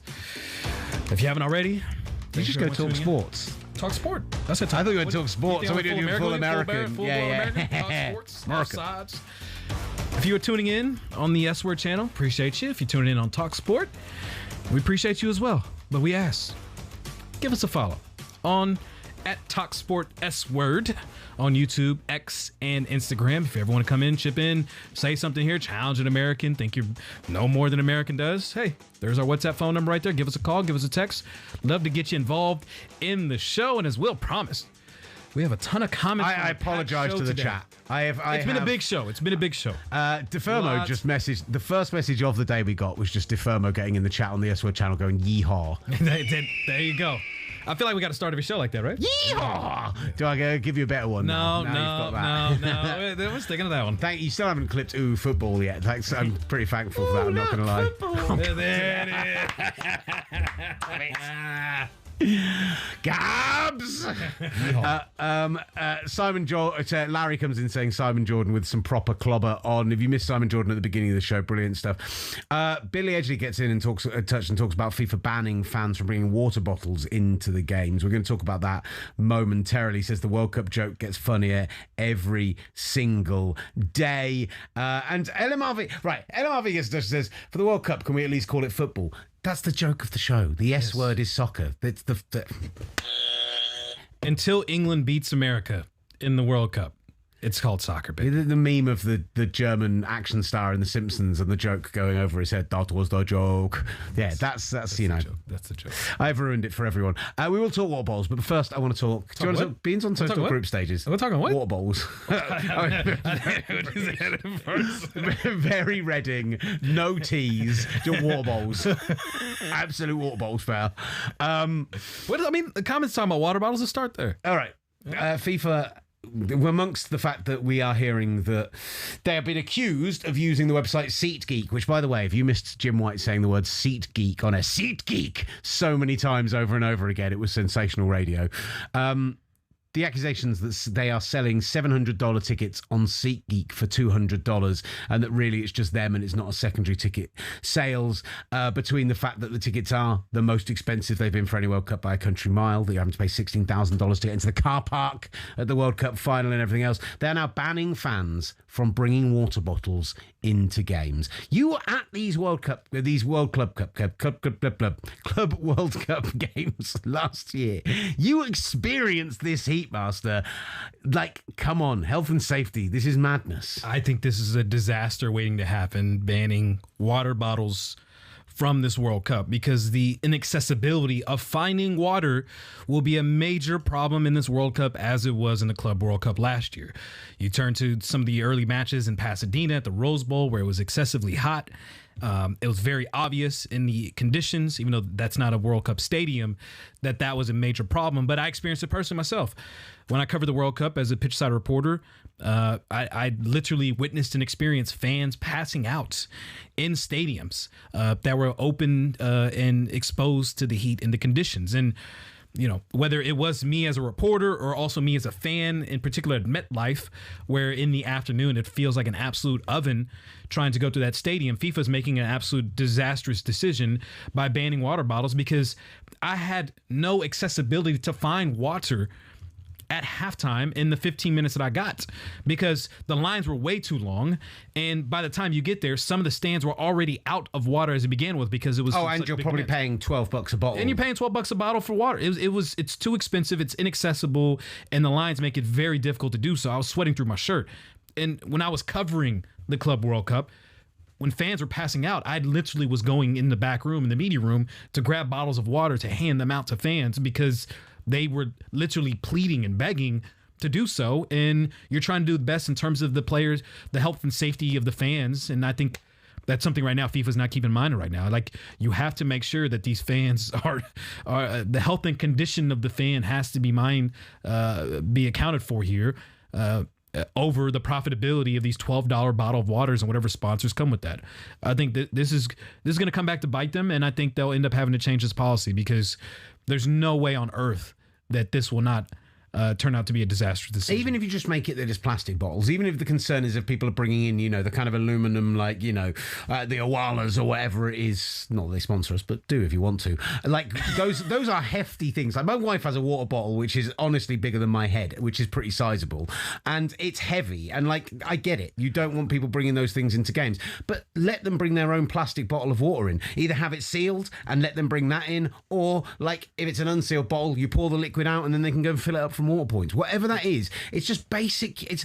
Water should be a human right. And it's amazing that they are stopping people from being able to access that without having to pay exorbitant fees for it. The FIFA's heat safety measures for this tournament are, quote, inadequate, according to scientists, where temperatures at 14 of the 16 host venues are set to exceed dangerous levels. Take that what you will. I have seen and experienced here in Europe how people respond to excessive heat, and I promise you, it is only hotter in America, especially on the East Coast. This will be a major problem for countries and fans that are not accustomed to this.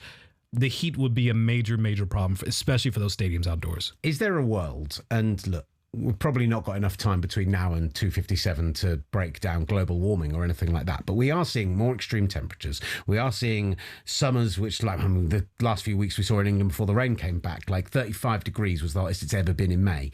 Those things are happening more and more and more, and you're seeing these more and more extreme temperatures. Is there a world where a Winter World Cup in the Middle East becomes a Winter World Cup wherever it is in the world? Like, there's going to be an African World Cup, and I know we're getting it in Morocco as part of the next tournament. Games in Morocco in June and July. Games in even the southern parts of Spain and Portugal in June and July. In Uruguay, where it's going to be. In Argentina, where they're going to be opening up the World Cup as well. Those games could top out over 40 degrees centigrade, well over 100 degrees Fahrenheit. Like, I can see a world where we get those mid-season World Cups becomes the norm within the next 20 years. Yeah, I mean, it depends. Obviously, in the southern hemisphere, it's wintertime during the summer for the northern hemisphere. So in terms of the calendars and the seasons, sure, it's a possibility. But I think you lose sight of the fact that one of the biggest issues with the Qatar World Cup was that a lot of people usually take holiday time off in the summertime to go experience this beautiful tournament. And if you do that during November, December, that's a lot of time the holiday seasons. Are people going to want to spend time away from their families and loved ones as they do annually for this tournament? Obviously, some will, but it's a huge burden to ask the global fan as if they want to celebrate Christmas or celebrate the downtime, celebrate the holidays, celebrate the new year, or you celebrate football. It's a difficult proposition. And as much as we're making fun of the ticket situation here in the U.S., the tickets were very cheap in Qatar, and some of those stadiums weren't sold out either. And that had a big reason and a big issue to deal with that. So as much as it sounds great from a weather perspective, I think you kind of lose some of the essence of it, and it's another barrier, unfortunately, for the fans. So, I mean, just let them bring water in. It's not that hard. Bring some water in, please. I'm trying to figure out if we've got enough time to do this group stage conversation. It feels like it could be a whole segment on another day, and I do want to talk about beans on toast with you. But do you want me to throw it out there? I'll throw the stat, and if we want to go deeper on it, we can do later. Should I get a coin? This comes from Mark O'Hare. This comes from Mark O'Hare on Twitter, who also, by the way, pointed out, our Palace stat earlier. Palace with 12 players in this World Cup. Real Madrid only 11. It is astonishing that Palace are taking more players to the World Cup than Real. Only Man City with 19, Bayern with 18, Arsenal with 16, PSG with 16, and Barcelona with 15. That's ridiculous. Are sending more players to the World Cup than Crystal Palace. Literally 6 of the biggest clubs in world football. Do you like that? I included Arsenal in that. He did. And the pride of South London. There we go, baby. There we go. Am I the pride of South London? Oh, you meant Crystal Palace. But Mark also tweeted yesterday. So Mark is a betting and odds analyst. He has run a simulation of the World Cup 100,000 times. Right? One thing that's already clear about the new 48-team format, if you get 6 points, if you win 2 of your games, you qualify 100% of the time. If you get 4 points in the group stage, the supercomputer noise can come in if you wanted to. If you get 4 points, you qualify 99.8% of the time. If you get 3 points in the group, you still qualify 67% of the time, and 2 points, you qualify 5% of the time. So win one game. In fact, 3 points and at least a -2 goal difference will get you through way more often than not. We are looking at a group stage now where just win one game and you're basically through. Win one game and don't get hammered in your other 2 games, basically. I think that makes for a slightly more boring first 2 weeks of the World Cup. I think those last two group stage games where they're played head to head, is there going to actually be that much on the line? Yes, because if a team wins that has 0 points, they get 3 points, all of a sudden the table can flip. I think the pessimism that's existing for this expanded World Cup, I completely disagree with this. We just went through 2 groups today, Group E and Group F, that we literally could not figure out how these groups are going to play out in terms of who finishes first and who finishes last.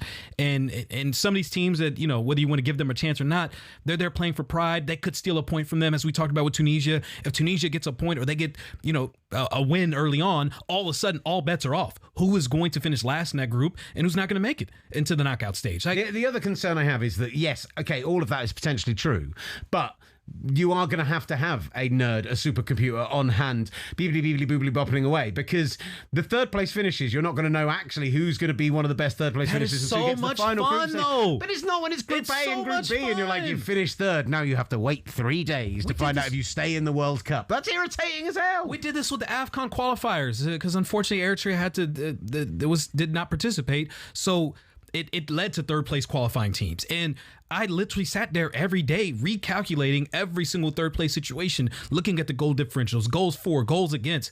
If you like these kind of things, especially you love the NFL, calculating the draft odds and probabilities, you know, in the final week of the season, who's going to get the number 1 pick, who's going to get the second pick, the playoff tiebreaker situations.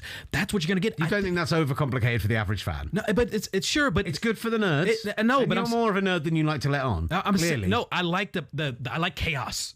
And this brings more chaos. 2022. Remember when Japan, that group that they were in with Germany, how insane that was. That as soon as was it Costa Rica? When Costa Rica scored, all of a sudden the entire group flipped. But you're not going to know that 10 minutes was one of the best 10 minutes I've ever experienced in the World Cup. And I think you're going to get a lot of that in this group stage. I think a lot of people are underestimating the chaos that will come from this expanded World Cup. I do. Chaos! I love chaos, and I'm here for the chaos. And finally, I want to talk to you about beans on toast. Because there was an article today, and they covered this brilliantly on Breakfast this morning with Ali and Gabby, was they talked about the pre-game meals that they had in order to, you know, whether it be carbo load, up their protein or whatever else. Well, What's your pre-game meal? I mean, you know that I eat a beans on toast when I first get into work. I see a lot of yogurt, though. I do love a yogurt. Yogurt, mancha! A little 22-gram protein yogurt before the show. That's good. Protein all the way, baby. Big protein. What the protein England is eating? England players will be tin it to win it at the World Cup. Jesus. By eating beans on toast before their games. Oh, yes. One of the classic comfort foods is being used as rocket fuel for the England team. Wholemeal toast, beans on top. Maybe you whack some cheese on as well. Cheese and you are and beans and toast? Oh, it's the best. And it's a great source of protein, and it's going to get the players ready for these games. And if England win the World Cup, it will be because beans means wins. Oh, yeah. Beans on toast is powering the England team, and I am proud, never been more proud to be English. I've never been more pessimistic about the England national team now. I thought Thomas Tuchel was going to put some sense into this English team, bringing some of his pragmaticism into this nation. And this is pragmatism. No, it's not. A great source of protein. There's other sources of protein that you can eat. And it's excellent. You're going to need a longer halftime break. That's all I know. It's 15 minutes may not be enough. You may need Shakira out there for an extra 10 minutes if England's going to be playing, because that is just absolutely disgusting. Thomas Tuchel is meticulous. He looks at his players' body fat percentages, their sleep schedules, their nutrition, and he has decided, along with some of the finest chefs in the world, that beans on toast is the way to go. No one's doing that about grits. No one's doing that about I'd rather have grits maple syrup covered bacon. Toast. No one's doing that about the nonsense. Let's not talk. America makes so much better breakfast than England does. You guys eat the same thing over and over again. Your soggy bacon, your beans and toast, just some nasty eggs. Like there's nothing great about it. Oh, eggs are way the better way you guys cook in sausage or pork. The way or eggs ham, are cooked in America it's absolutely is disgusting. A borderline disgrace. It's Your disgusting. Scrambled eggs are rubbish. Your fried eggs are dreadful. Fried eggs are fantastic. Eggs the poached eggs better. that we do, the omelets that we make. You can't mess up a poached egg, really. You can mess it up in the cooking, but in terms of if you've got a professional outputting it, it's the same every time, right? But my point is your fried eggs, rubbish. It's your wonderful. Scrambled eggs, nice rubbish. little yolk running. You know, I mean, let's see what the U.S. is being powered by, because I promise you, it's a much better breakfast, a much more balanced breakfast than beans and frickin' toast with cheese. Yeah, I mean, the cheese. I added the cheese in. The cheese hasn't been mentioned for the England players. Probably not best for the England players, but cheese is definitely the one. Little cheese on top, and that's all you eat. Add a little soy sauce to the beans as you're cooking them. You're doing the most now. Add a little soy sauce to the beans. This looks like dark soy sauce. Terrible. And it just caramelizes those beans a little bit. This looks like sounds like one of those terrible TikTok recipes that you see from like random suburban moms trying to show you how you can make a easy breakfast for your family in 5 minutes. Oh yeah, and where are all of those videos from? America. There are people just whacking. I put all of this in the thing, and then I put a whole block of cream cheese in the middle, and then I poured some gravy over the top. We stir it in, we whack it in the smoker for 15 hours, and then I get this delicious slop. And I bet you that tastes much better than beans and toast with cheese and soy sauce. What is this? Soy sauce? You get the soy sauce in at the cooking stage, and it just caramelizes. What are you cooking? Gives you a little umami to it. We will heat the beans up. You just have cold beans. That's what have it you looks. eaten beans on toast before? No, I have not. You slate it, and you've never tried it.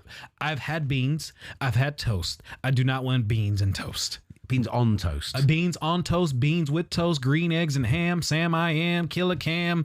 No way in my life will I ever am. If England win the World Cup, and I'm really setting the bar way too high here.